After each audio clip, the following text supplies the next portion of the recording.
చిన్నప్పటి నుండే అల్బర్ట్ ఇతర పిల్లల కంటే భిన్నంగా ఉండేవాడు.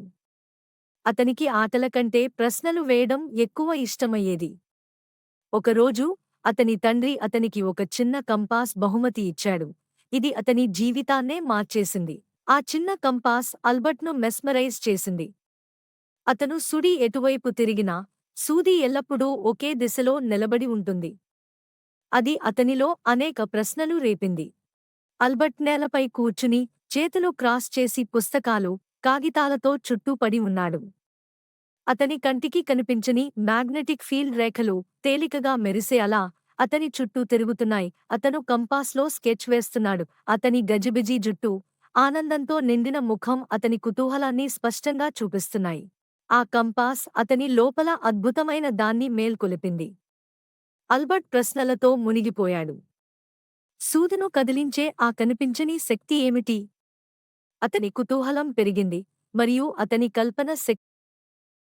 అల్బర్ట్ మనసు బ్రహ్మాండాన్ని అన్వేషించడంతో పాటు అతని హృదయం సంగీతంలో నెమ్మదిని కనుగొనేది. అతని తల్లి అతనికి వైలిన్ వాయించడం నేర్పింది, మరియు ఆ స్వరాలు పాఠశాల గందరగోళం మరియు సమాజపు అంచనాల నుండి ఒక శరణాలుగా మారాయి. సాంప్రదాయ విద్యలో కష్టపడినప్పటికీ అల్బర్ట్ మనసు ప్రశ్నలతో ఉజ్వలంగా ఉండేది. గురువులు అతని కలలలో తేలికపాటి నడకను తప్పుగా అర్థం చేసుకున్నారు, కాని అల్బర్ట్ ప్రపంచాన్ని వారు ఊహించలేని విధంగా చూడగలిగాడు. ఒకప్పుడు కంపాస్ను ఆశ్చర్యంతో చూడిన ఆ చిన్నారి, స్థలం, కాలం మరియు గురుత్వాకర్షణపై ప్రపంచపు అవగాహనను మార్చిపెట్టాడు. అతని కుతూహలం ఎల్లలు లేకుండా విస్తరించింది, భవిష్యత్ తరాలకు స్ఫూర్తిగా నిలిచింది.